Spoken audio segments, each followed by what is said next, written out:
Hey YouTube, and thanks for watching Junkworks Garage. Well, these videos are going to be videos that I am revamping from some of my older videos. A couple reasons for that.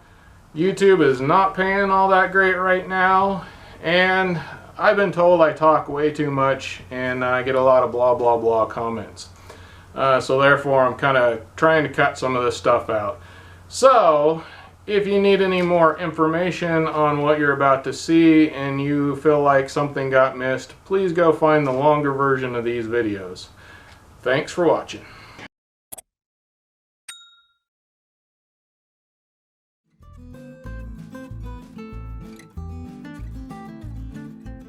So it comes with a couple of those.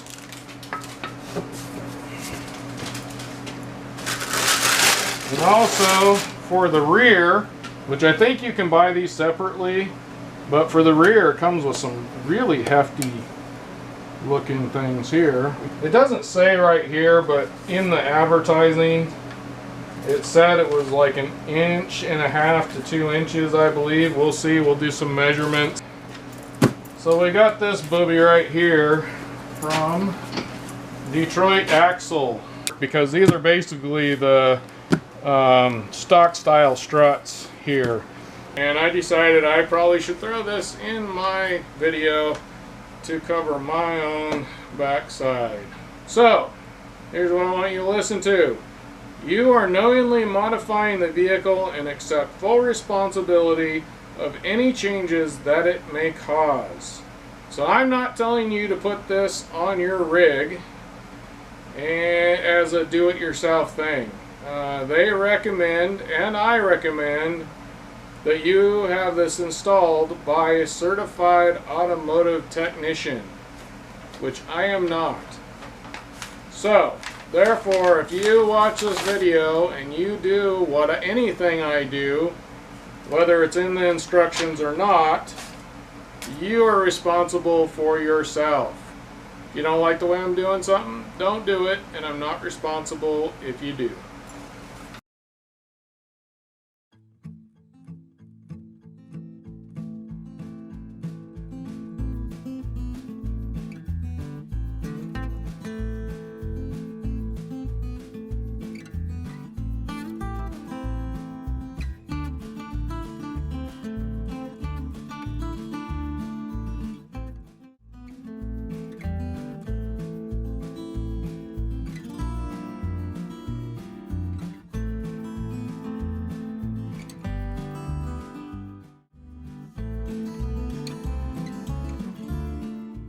Now I'm going to do something I probably already should have done, and that's disconnect the battery here.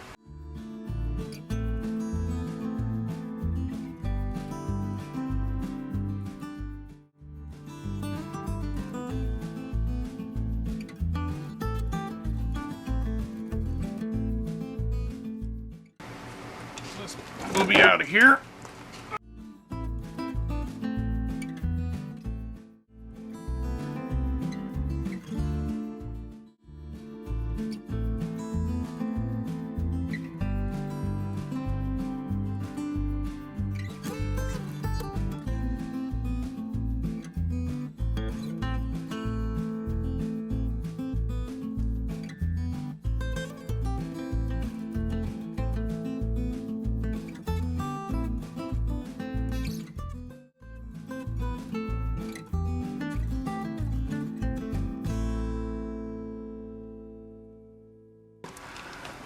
There is where we need to be right here.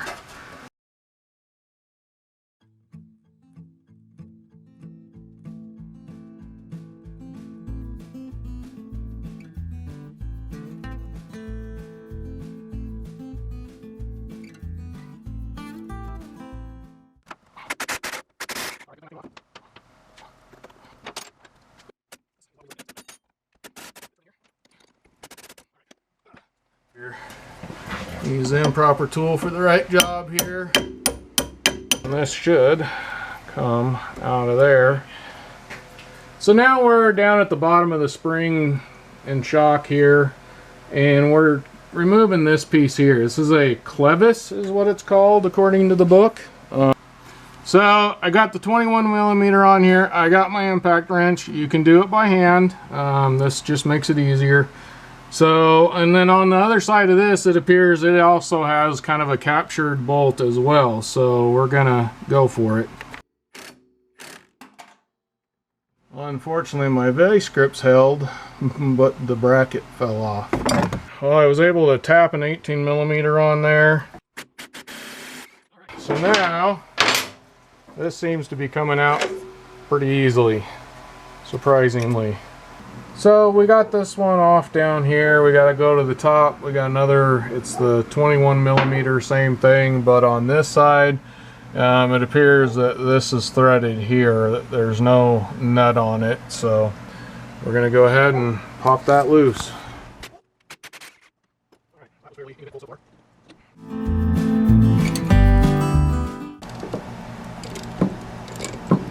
Oh yeah, there we go.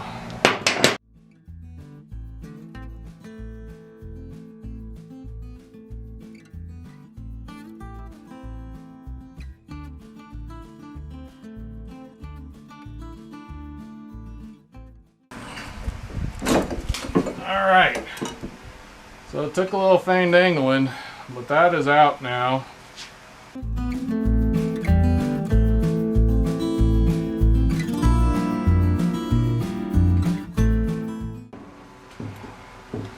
There you go.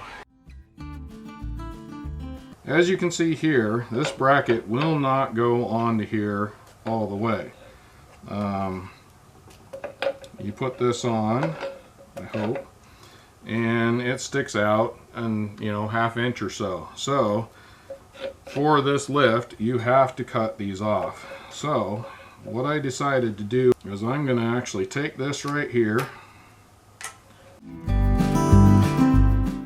I'm going to put this here, and I'm going to lock that nut down onto that, not super tight. And I'm going to take this and I'm going to cut it to this one right here. Since I got two lines, I'm going to cut it in between the two lines here. And then if it's still too long to fit on there, I will touch it up. But to cut this, I am also going to leave this nut on here like that, and we are going to go ahead and cut this. I need to get ear protection.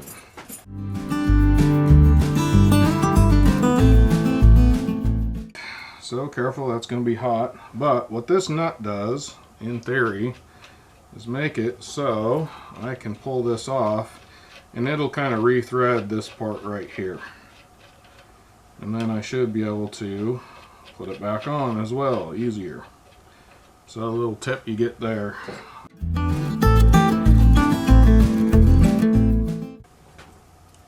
It appears we're just dead on right there. It's not touching, but there's barely a hair's width in between there.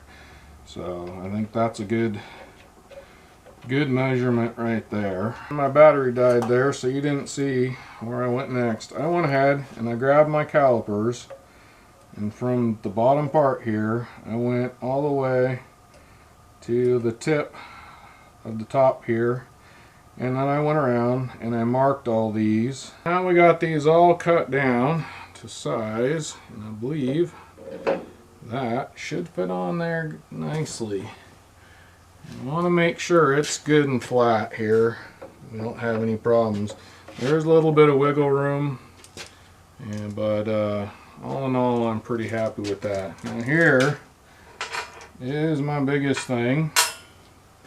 I'm debating on whether I want to put the locking nuts on this one or up top. I think I've decided on this one because if anything ever does back off, I'll see these, I'll be able to get to these easier anyway, as to where these are going to be a lot more difficult. So I'm just going to lock tight as well as put the lock nuts on, so they're going to have doubly done here, so to speak.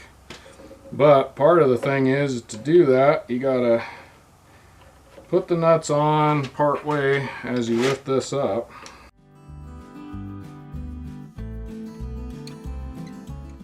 think I'm going to go ahead and use red thread locker on these, just for the simple fact I really don't want this to ever come apart. And if it ever does, I won't be reusing these studs anyway. So I haven't decided how I want to do this exactly here.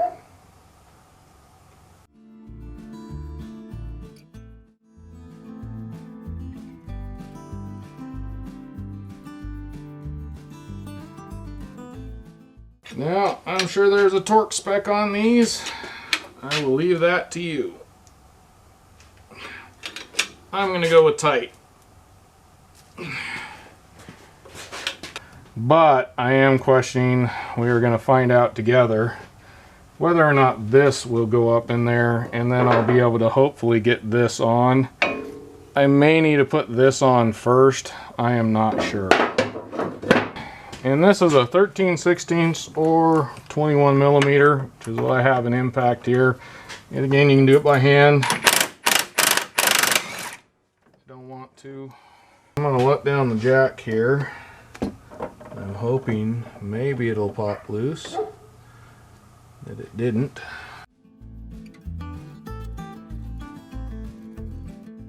This side, I hit it right here one time with hammer. One good whack and it popped right loose.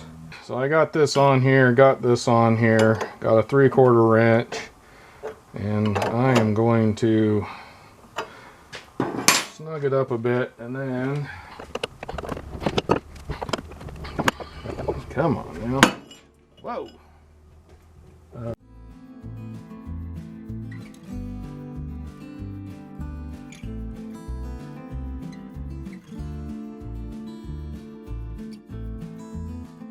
Again, we're on the front right hand side of the car. I took that little jack there and I've kind of taken the weight off of this A-arm here. Hopefully things don't fall apart too much. I'm not planning on pulling these bolts all the way out. I just want to loosen them enough that I can adjust it to where that A-arm will come forward and I can hopefully plant that in there. So back here where we marked it, that is a 21 millimeter, and this one right here is, I believe, a 24 millimeter. So that is completely loosened up there now.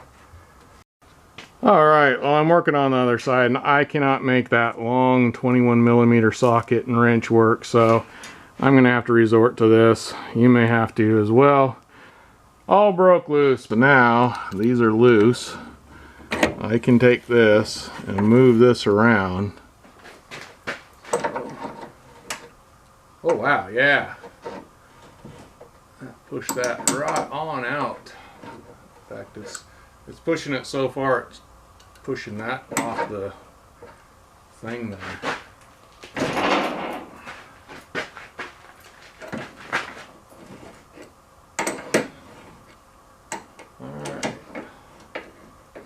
That's as far out as I can make this thing go.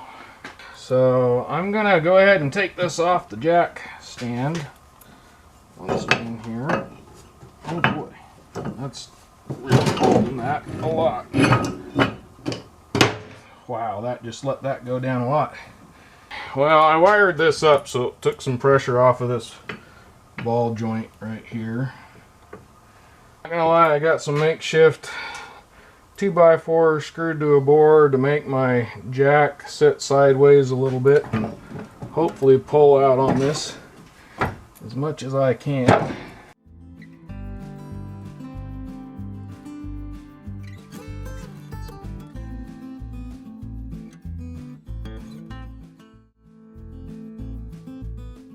I got that sort of lined up. On the other side now, use another one. So now I'm realizing I actually put this in the wrong side. It needs to go in this direction. So I'm going to take my other punch here, stick it in, and pull the other one out. And hopefully this will work that way. Anyway. again, use the pry bar. Now,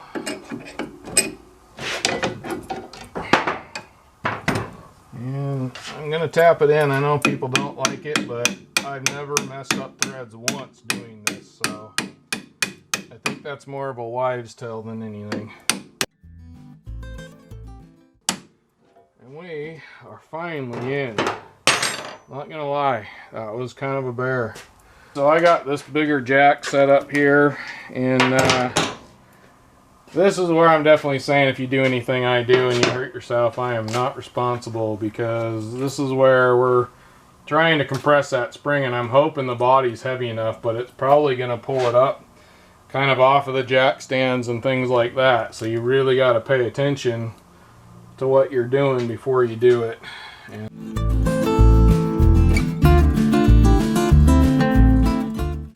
Alright, now we're definitely lifting this car off of the jack a bit here, so there we go. We're going to stick this on here, and yet again, you need to figure out your own torque specs. You're going to torque it down to whatever, yet again, specific specifications you would like to torque yours down to. So now I just need to put the brake back on, and I'm going to be replacing some other parts and pieces while this is off here. Those will be on other videos. So I have also realized that I'm going to have like a 3-hour video the way this is going to show everything I want to show.